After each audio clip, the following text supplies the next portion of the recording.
Assalamualaikum warahmatullahi wabarakatuh. Halo, saya Dr. Ruli. Kali ini kita akan membahas tanda bahaya pada asam lambung. Mungkin banyak dari kita yang sudah memelihara penyakit asam lambung yang tinggi, mungkin sudah bertahun-tahun, mungkin merasa tenang-tenang saja. Tapi banyak yang belum tahu kalau ternyata asam lambung itu bukan penyakit yang sederhana.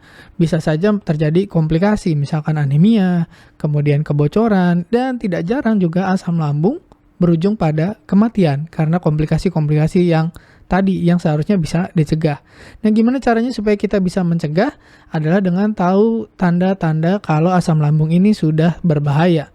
Nah, tanpa berpanjang-panjang, mari kita berusaha mengenali tanda-tanda bahaya itu supaya kita bisa mencegah dan jangan sampai terjadi hal-hal yang tidak diinginkan. Nah, sambil kita ngecek apakah Anda atau orang yang Anda sayangi yang selama ini asam lambungnya tinggi mengalami tanda-tanda seperti yang akan kita bahas berikut ini. Mau tahu apa aja? Mari kita mulai. Nah, tanda yang pertama itu adalah mungkin Anda sudah sering merasakan, yaitu munculnya nyeri di bagian atas perut ya.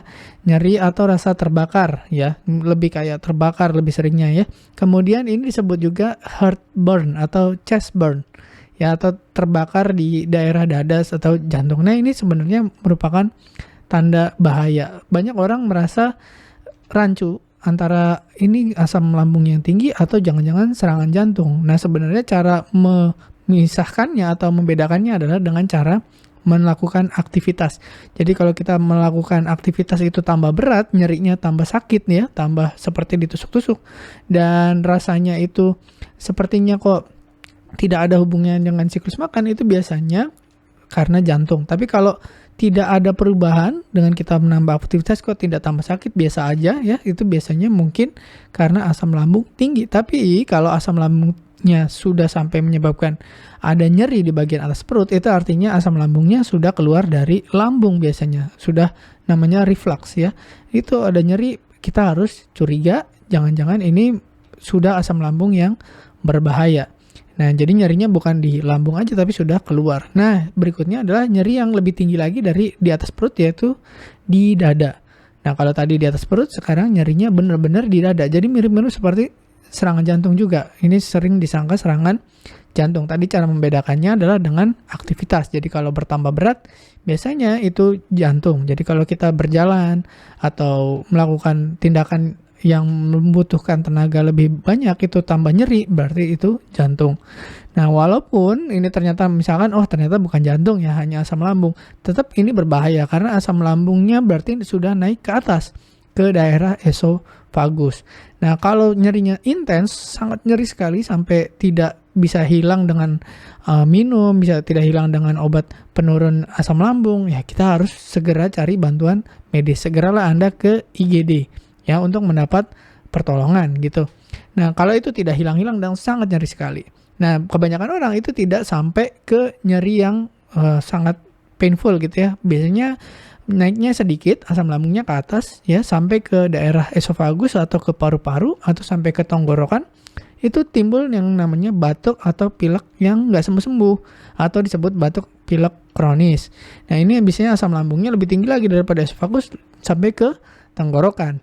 Nah, gejalanya tadi batuk atau pilek yang tidak sembuh-sembuh, dan jika berlanjut ya, misalkan kita tidak ada batuk pilek karena virus atau bukan karena kita imunnya turun, tapi karena asam lambung tinggi. Nah, ini kita harus konsultasi dengan dokter karena asam lambungnya sudah tinggi sekali, ya sudah sampai ke atas gitu.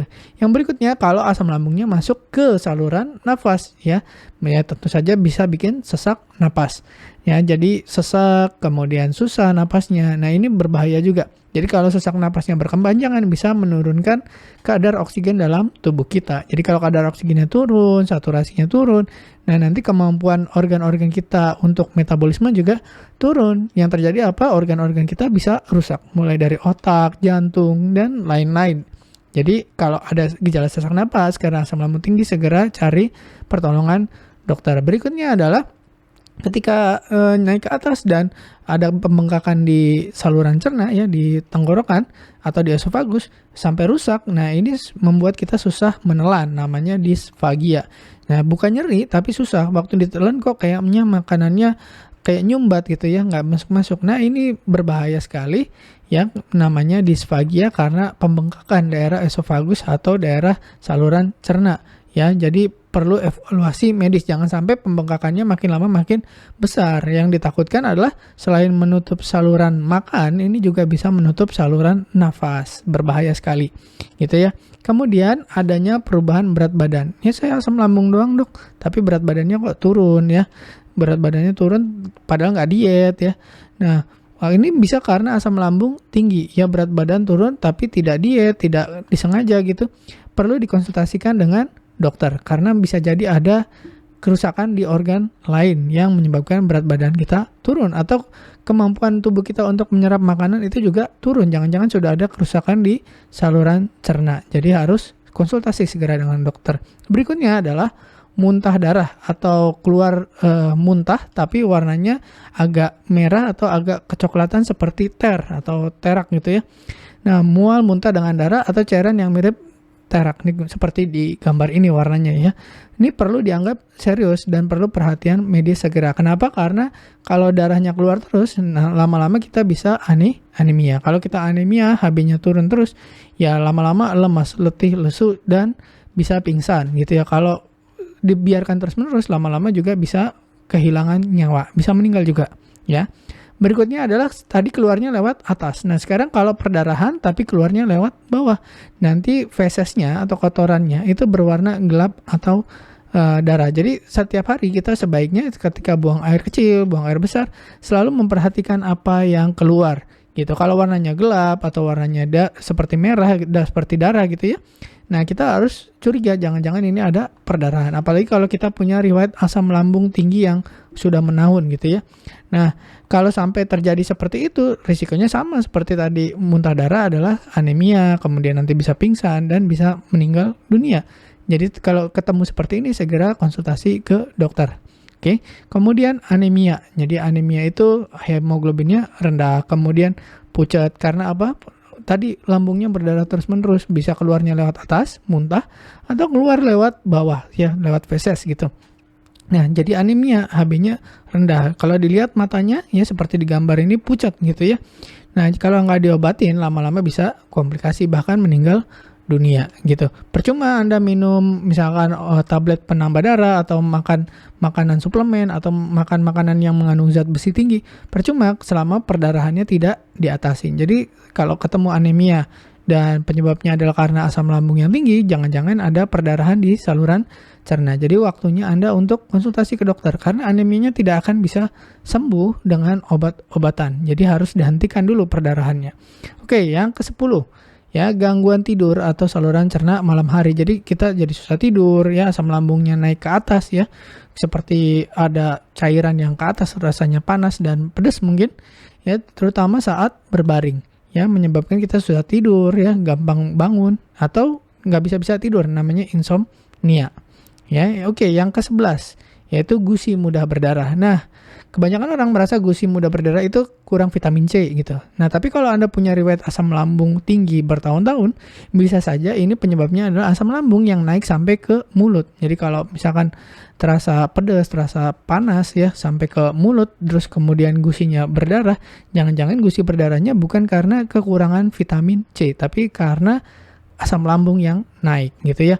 Nah, kejadiannya adalah tadi, asam lambung naik ke atas jadi mudah perdarahan di area mulut, terutama daerah gusi dan lapisan dalam mulut ya. Jadi konsultasi ke dokter gigi atau ke dokter untuk mengatasi masalah penyebabnya adalah asam lambung gitu ya. Terakhir yang nomor 12 adanya perubahan suaranya jadi serak atau suaranya jadi hilang. Jadi kayak mau ngomong terus suaranya nggak keluar. Ya kenapa? Karena asam lambungnya ke atas sampai ke pita suara ya, bahkan bisa kehilangan suara. Jadi yang pertama diatasin tentu saja asam lambungnya. Kedua, kalau terjadi kerusakan di pita suara itu bisa saja Anda kehilangan kemampuan untuk berbicara. Nah, jangan sampai itu semua terjadi. Jadi konsultasi juga dengan dokter spesialis THT. Oke, yang terakhir ke-13 adalah sakit di bagian bawah tulang dada. Nah, ini di tulang dada, kemudian rasanya kok kayak di bawah tulang dadanya itu sakit. Nah, ini tanda GERD ya, reflux gastroesofagus. Jadi asam lambungnya naik ke atas ke esofagus, terutama di ini ngumpulnya di sini. Ya, biasanya yang udah parah banget ya takutnya apa kalau terus berulang-ulang lama-lama terjadi kerusakan sel. Ya, salah satu risikonya adalah terjadi kanker esofagus dan macam-macam ya, komplikasi yang tentu saja kita tidak inginkan.